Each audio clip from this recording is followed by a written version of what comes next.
Hello, guys. Welcome to another episode of the e-commerce lab by Ecomcy, the place of everything related to Amazon FBA, private label, and e-commerce. My name is Vincenzo Toscano, founder and CEO of Ecomcy, and today we bring another special guest. His name is Jens, and he's the founder of Amalga Group, which is an amazing solution when it comes to finding the perfect virtual assistants to basically help you scale your business forward. And that's why I think today's topic is going to be very interesting because we're going to be talking about what are the keys of scaling your business using virtual talent. I think it's something that people find very interesting, especially when you're reaching certain size and you need to start learning how to delegate and find the right people to help you reach that next phase in your business journey. And I think that's what is going to Jens talking today about all the things that you need to take into consideration. So Jens, it's a pleasure to have you here, my friend. How you doing? Doing great. Thanks for having me on. It's great to see you. It's, it's a pleasure, man. I think we met, if I'm not mistaken, in January, February in Mexico, right? I think. Yeah, Evo Latam. We met at the that expo called Evo Latam, and Yeah, that's right. That's right. yeah, Yeah, it was a lot of fun. I think for me it was very interesting when I went there to see all the potential when it comes to funding manufacturers, and also I was surprised by the big community of entrepreneurs, Amazon sellers, and the hunger there is in Mexico and the region when it comes to e-commerce. So I was inspired, and that's why, as we were discussing before the podcast, I have a few projects coming up for Latin America. So that's something that it has a lot of potential for sure. Now, before we jump into today's topic, which for me is very interesting because I feel like working and finding with the right virtual talent is key nowadays. Especially myself, for example, we work with clients all across the globe with different languages, different time zones, and I think that's been one of the key areas of my business for such a rapid growth. I think first I want to start with you because I feel you have such an interesting background, and then I want to understand what made you, found your company, Amalga, and then from there we can jump into everything regarding the tips and everything that people is looking to learn from you. Yeah. sounds great. I'll Good. follow So your let's start with you. lead. Tell me a little bit about you. Tell me a little bit about you and how you got started with Amalga Group and all of that. Yeah. Yeah, well, I was working for a large company in the financial sector, Hmm. in marketing, Yeah. and digital marketing, and it was early days of the pandemic, and Mm. what started to happen, as I'm sure everyone remembers, is it's still going on, is that companies started to have trouble with hiring and retaining talent in the U.S. Mm-hmm. My company included. We were having trouble finding the right people or retaining the right people. People were leaving, and so prior to that, I had quite a bit of experience in Latin America. In Hmm. previous positions, lived in Venezuela, which I know Yeah. we've talked about, Mexico. My work took me there, and so I knew that I started to think, how can we solve this problem of talent, really? And I knew that there was great talent in Latin America with high levels of education, and Hmm. that this great resignation, as everybody was calling it, was likely not happening to the same degree in Latin America. It was a U.S., maybe Europe, I'm not Yeah. sure, but it was definitely a U.S. phenomenon, right? And so that led me to start to test out a business model and speak to people, speak to companies, and it turned out that was a solution that many companies liked. Right? I'm often Yeah. hiring outside the U.S. is nothing new, and it's nothing new to do that in Yeah. Latin America. But the trend of the time made it so that there was a problem that needed to be solved. So we launched Amalga. That's great. Yeah, I think to be honest, I totally agree with you. I think the pool of talent that we can find Latin America is huge. I feel it's such a blue ocean in terms of, there are so many amazing professionals that some of them are just getting out of uni, but there isn't that big bridge yet before some of these big international companies or entrepreneurs like us in Europe or USA to connect with them. And I think that's where your company, Amalga Group, makes the perfect bridge, to find those talent that are in those countries that otherwise you will never find. Yeah. And the beauty is that it makes it so accessible, because the reality is that sometimes when you are an entrepreneur getting started or doing your company in the US or Europe, can be sometimes costly to find a top quality in terms of employees that can onboard your company with full salaries in those specific countries. And I think having that option allows for so many entrepreneurs grow their company much faster. And now, I think, being said all this, I think the question that a lot of people ask themselves is when actually you should hire your first virtual assistant, because it's difficult sometimes to understand when you actually need it or when you actually don't need it. So I'm pretty sure now that you have worked with so many entrepreneurs and business owners, you have identified when usually is the right time to make that first step. And I wanted to ask you, what is usually how that process looks like that initial approach to hire your first virtual assistant? Yeah. Yeah, absolutely. Well, there's one is obvious. You want to lower costs, and you always want to do that, right? So, Mhm. so that's sort of Yeah. a that's one answer, but it's not the only answer, right? Because that's always the case when you're running a Yeah. business. Um, One main factor, is when you're working for your business more than on your business. If Mm-hmm. you find, yourself as a sole entrepreneur or a leader of a large company, or anything in between, um, spending more time on the operational side of things, micromanaging, or even not macro, but doing things that are basically running the operations of the company. And that's taking away from the Yeah. time you need to do the things that only you can do. And that's usually business development, right? That's Mm-hmm. um, business development, closing certain deals, whatever it is you do that makes the special sauce of the company is probably something only you do, or maybe you and your partners, right? Your business partners. Yeah. So if you're not finding you have the time to do that, it's because you're immersed in things that you could delegate. And of course, you could delegate that to the US based or European Mm-hmm. based employees. However, looking to outsource that near shore is a great option, right? So Yeah. you're doing tasks you shouldn't be doing.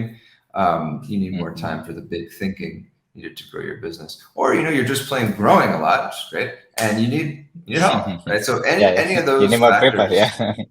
yeah, Yeah. you need and then there's other things. So maybe there are certain skill sets you don't have, right? Maybe there are certain skill sets you do Mm-hmm. have but you don't like doing. um, Mm-hmm. Maybe you want to access a global pool of talent, and this is a great way to do it. So there's a number of reasons why you want to do it. It's usually a combination of those. Yeah, for sure. And I think one thing that this basically thing that we're discussing brings to the table as well is the fact that sometimes I talk to entrepreneurs and they ask me, yes, I'm struggling in terms of managing my business and need more help. But then I also find them that they're struggling to actually define which roles they need within the business. They know they need help, but they don't know what specific Yeah, role or what they need that person to do. And the reason why I wanted to also point this out is because I feel like you also get this situation a lot that they reach out to you and they say, I need virtual assistants, but they don't have a lot of information or insights or job description to really yeah, filter this person down. So maybe what are some of the tips you can give in yeah. terms of how you can actually understand what is the actual person that you need? You see what I mean? Absolutely. Yeah, I mean that does happen a lot. So sometimes companies are clear, right? They have a position, they Yeah. know maybe they've already had it in the US or they've been trying to hire for Hmm. it, so they have all that. But sometimes they don't, and that's okay. Um, the first thing I always recommend is to sit down and to write out a job description. And some people think, oh, I don't want to spend the time on that. Well, it's not just, if you're using a staffing company, they're going to ask you for one, right? But it's not just for that, because even if you're doing it on your own, hiring on your own, you should do this, because when you sit down and you write it out, there are things you need that you may not be always conscious of, or details that you may not Mm-hmm. be conscious of. And when you write it out, they come to mind. So you want to write out a list of what are all the, requirements in terms of their experience, skill sets. What are all the responsibilities? What are all the things that I'm doing or that someone in the company is doing that we want to delegate to somebody? And, Mm-hmm. Once you write out that list, it may turn out that it's more than one role. It may turn out that it's 3 roles, but you're going to be able to figure that out, right? And you're going to be able to put a name to that role. It may be focused on social media, it may be focused on, Yeah. web development, it may be focused on customer service. It may be a combination of many things, and then you have to split it into different roles. But when you have it in your head, it's kind of a jumble, when you put it out on paper, Yeah. it helps to organize your thoughts, right? And there's many things you can think through.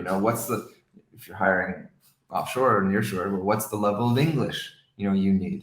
Yeah. Mm-hmm. What's the size or Level of scale of your business? education, etc. Level of Yeah. education, Mm-hmm. exactly. What kind of past experiences, what kind of past companies do you want them to have worked for? Mm-hmm. What are the required skills versus the skills that are nice to have?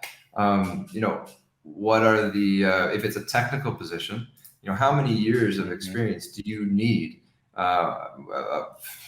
of a front end developer or a back end developer or a UX designer or how many years of Amazon experience do you need? If this is someone Yeah. like a data analyst or a pricing person, how many years on Amazon do you need them to have Walmart or Shopify or even, so all these Mm-hmm. things, because if you don't lay that out from the beginning, you're going to get down to interviews and you're going to get closer to hiring people and you go, Yeah. wait a minute, they don't have this thing that I need. Yeah, I know.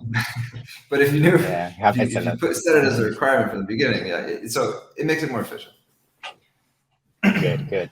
And I think maybe you could also find the other situation, and I ask you if that's the case, where maybe there are some there are some companies and some entrepreneurs that they might want to just find a person that is very teachable, in the sense that maybe they don't have all the skills, but they're looking to train the Yeah. virtual assistant. Is that something common that you see as well? Yeah, well, that gets to another important point, which is it's not just about hard skills; it's about soft skills. So, what kind of personality do you Mm-hmm. want this person to have? Yeah. How adaptable, how flexible, how willing to Mm-hmm. learn, and these are things that you really have to interview people to start to get a sense of. And Yeah. even then, right? You don't fully know, and that's one reason why it's helpful to use a good staffing company, because they will vet Mm-hmm. people. They will have experience with candidates. They will be able to give you insight on their personalities and their soft skills in a way that it's hard to do in a couple interviews. But even if you don't have that and you are doing it on your own, there are certain questions you can ask in interviews that give you a sense of For what they're sure. like in those areas. For sure. And now another question I also get asked a lot when people ask me regarding hiring virtual assistants is like how you deal with the situation of the difference in terms of culture and values, because maybe somebody that Sure. lives in the USA or Europe, or even Asia, and they want to hire somebody, for example, in Latin America, there might be a Sure. difference in culture and Yeah. all that. So what are some of the recommendations you also give on that sense, and how to navigate that difference? Yeah. Well, it's important to be aware of them, first of all, Hmm. and this is another reason why it helps to use a recruitment or staffing firm that is specialized in that area, right? Because if you're gonna use Philippines or you're gonna use Mexico or whatever Hmm. country you're gonna be in, there are specific cultural differences in each of those countries that um, a firm that works in those countries is going to understand. So they're going to be able to help you with that. In the case of Mexico, there are things, there are things that it's a very, now one thing, and this is a plug for Latin America, that's great about it, Yeah, is that there is a lot of cultural affinity with the US. that's right. The whole region, but Mexico in particular, there's a 2,000-mile long border, right? So you've got people that are very used to the US. They travel to the US often. They may have lived in the US, and even if they haven't, Yeah. there's just a lot of interchange culturally. So if there's somebody who's going to be interfacing with your customers, marketing, anything where they have some kind of contact or touch with the consumers, that's helpful because they're going to understand the U.S. market well, usually. And we don't work in Asia, so I can't speak to that. But I have, Yeah. we have heard many, sort of stories and comments that there was this thing that didn't quite Yeah. line up, and so there's less of that in Latin America, which is great. That said, there are differences, right? In some ways, in Latin America and Mexico, the corporate or company structures tend to be more hierarchical, right? They're more vertical, whereas in the U.S. they're a little more horizontal, particularly now, and more. Yeah. Tech or whatever, and that sounds like okay, well, that's good to be aware of, but that can have effects when you're making decisions, right? Because sometimes, companies will say, but then this specialist, they had questions or concerns, but they never asked me. Well, they may not be used to. They may have grown, sort of in their career prior, learned that you're not supposed to ask questions or never say no, or never say I don't know how to do it, or things like that. Exactly. Right. Yeah. So you have to be aware of that, and it's okay. Well, once you're aware of it, you encourage them to ask questions. You encourage them to speak up when they're not sure how to do it. Yeah. And this happens all the time with us. I mean, we actually consult our clients on this. So there are little things like that, right, that are important to be aware of. Nice. And now, when it comes to hiring virtual assistants, I think another question that people also sometimes have about this process is like how you can actually measure the performance and the output they bring to your business, so what we call KPIs, like so. Because I think, of course, and I guess this is going to depend a lot on the role and the company, but maybe you can tell us what are some of the main, we say, metrics you as a business owner should track. Maybe is the amount of deadlines, that amount is the time. What are some of the things you would say are very important to track? Yeah.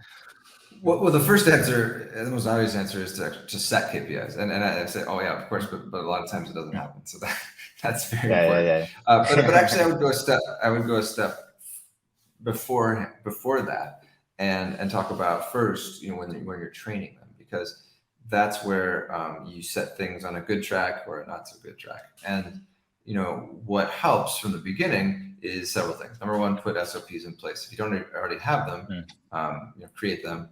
If you've created them, make sure that they are streamlined and updated, and they have to be clear and precise. Schedule calls to go over these procedures and processes with the new people you've hired. Put in the time on the front end. Use Loom to record videos. Use project management software for workflow. I mean, it can be Trello, Miro, Asana, ClickUp, whatever you want. Have a resource hub in Drive or something similar.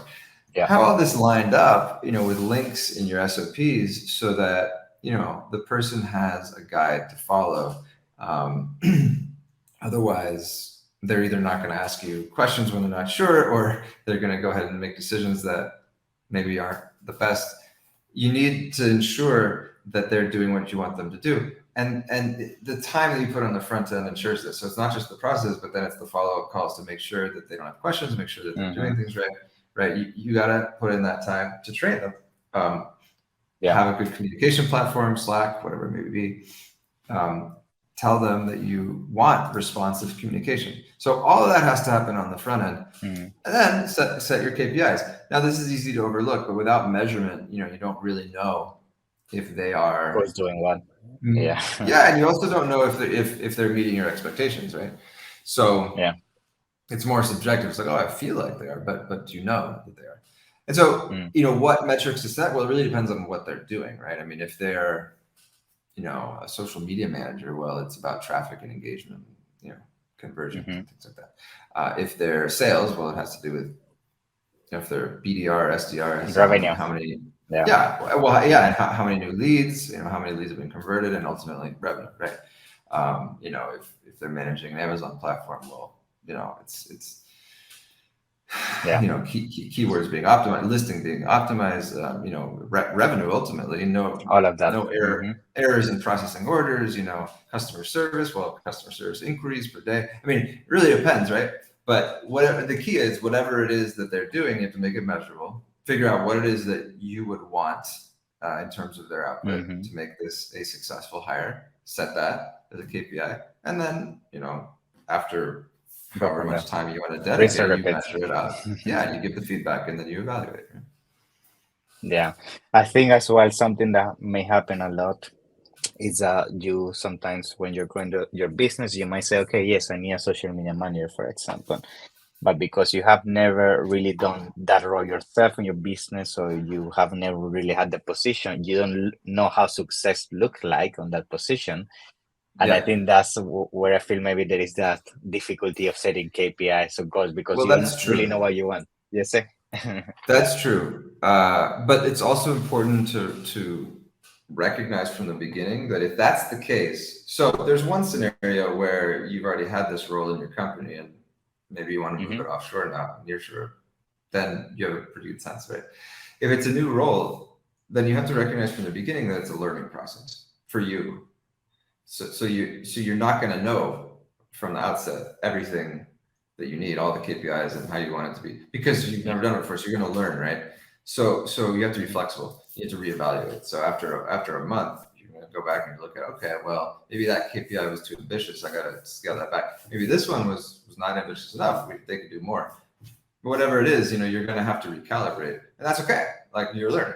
Hmm. That's part of the game. Awesome, awesome.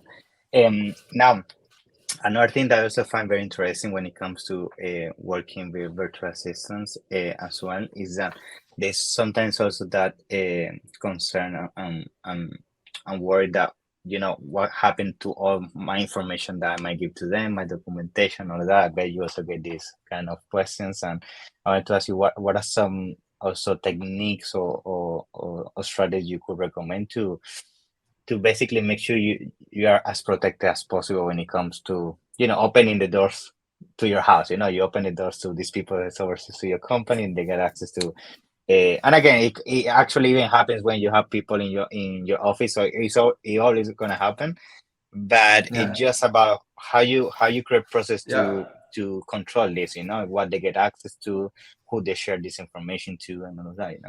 Yeah. Yeah, for sure. Well, you know, protect your information, protect your accounts, give limited access at the beginning until you build the trust, Mhm. right? And, that's important. Yeah. But also, you can use software. I mean, you can use remote management software. Some companies do this, and this is effective. Yeah. It depends on how much sort of trust you want to give them, or I mean, it has effects, right? If you use that software, you're sort of transmitting, well, I don't really fully trust you, then maybe that's okay, right? Uh, it, it, Yeah. it depends on what your style as a manager is, but if you've got really sensitive information, yeah, I would recommend that. Mm. You can also ship them your own computer, so you have to use this computer, right? That's So that right. they're Yeah. not Mhm. downloading all your files on a personal computer. Yeah. Yeah. Yeah. There's a number of things in terms of data privacy that can be done, but it really depends on how kind of sensitive data. I mean, we have clients that are handling more sensitive data than others. It's sort of your Yeah. level of comfort, Yeah, of right? course. But It's not the there's a same lot of like handling a picture for Instagram that doing something top secret. It's a huge difference. right, or even are Yeah. they handling your payment do they have your credit cards? Are they making Yeah. purchases versus Yeah. no, they're not. So it's sort of a case by case basis, right? But there's a Yeah. lot of Of software out course. there that you can use. Yeah. Awesome. Awesome. And now to start concluding today's episode, I think I want you, if you can, like highlight an outline, actually, a little bit how the process looks like when it comes to hiring your first VA, because I bet some people might are watching or hearing this episode, they might say, okay, I'm interested, I want to move forward, but maybe they want to understand what is usually the timeline to get this done, what kind of initial information they might need, so they can Mhm. understand how you go from A to Z when it comes to hiring your first VA. Sure. Well, the first thing I say, like with us, we don't call them VAs, we call them VSs. So instead of virtual assistant, we call them virtual specialists. And the reason is that a Nice. VA is there's some specific skill sets that usually a VA will have, and they're very useful. And obviously, if Mm-hmm. that's what you need, then that's great. But there are let me get answering customer emails, social media comments, Yeah. data entry, scheduling meetings, booking appointments, maybe making cold sales calls, processing Yeah. orders and returns, these kinds of things. Most VAs will have that Yeah. experience, Of right? course. But Mm. many times you need something more specialized, and that's actually what we specialize. I mean, we do have virtual assistants, but we specialize more in very specific roles that We're the require a specialists. higher level, a higher level of experience and skill sets. And this can be in many different areas. So if it could be in web development or design, so programmers, developers, UX, that sort of thing. That we can be in customer service, but customer service representatives that are doing high volume phone calls, great English. Yeah. That's a higher level than say like answering emails. Project managers, data analysts, who are doing pricing or managing your Amazon. That's a higher level than a virtual assistant because they are needing to review and adjust pricing on a daily, weekly basis, making those It's more strategic managing. as well. Yeah. Yeah, and handling the Excel or Power BI or so really understanding data analysis. That's a higher level skill. If it's on the marketing side, email marketers, CRM administrators, paid media buyers, creative marketing, could be graphic design, could be video editors, motion graphics designers. So all these things are sort of a step above what a virtual assistant usually will have in terms of their skill set. And it requires usually a higher level of education and background. So I just point all this out because the first thing you need to figure out is what exactly do you need? Is it a sort of traditional virtual assistant with those skill sets that I outlined in the beginning, or is it something more specialized? So once you figure that out, with us, we schedule a call and we talk it out. We talk about what you need. We help you figure it out. We also ask you to write that job description, and then once you do that, we present you with a group of candidates, right? And then you look through their resumes. If it depends on the role. If it's a specific skill set, we will often have them do assessments, tests to see what their skill level is in that thing, whatever that thing is, and then show you those results so you have an understanding of where they rank. We rank them in terms of their skill sets in different areas. If it's something that requires a very high level of English, we'll also either have them do an English test, or they already have an English certificate, so we'll show that. And then you choose who you want to interview. So you look at their resumes, all that information. You say, okay, I want to interview this person, that person. You have those interviews. You can have other people in your company interview them as well. And then you decide on your candidate or candidates that you want to hire, and boom, that's it. You bring them on. The difference between a staffing company and more of a headhunter is that the staffing company is the employer, is the one that contracts the person, and then they integrate into your company, but you're not hired. You're not the employer of record. So that takes a lot of administrative burden off of you, particularly when it's in another country and you don't have a business entity set up. It's a mess. I know. It's a mess. Yes. Well, it's a lot. Yeah. It's not as easy as in the US. So you don't have to worry about payroll, benefits, taxes, labor law, all these things, right? Yeah. So and I bet, and the nice thing is also you can scale so much faster because I could easily tell you, by the next 3 months I need this X amounts of virtual specialists, and you help me find them straight away and create the contracts and everything, which is much faster than me having to go to these countries, find the talent and all that. So it's a game changer for sure. Yeah. Exactly. So yeah, I mean that's basically how it works. It's straightforward. It's straightforward. It's not hard. It's much easier than doing it yourself, unless you're skilled at this and have done it a lot, or have an HR background. But it basically takes off a lot of the weight and the burden of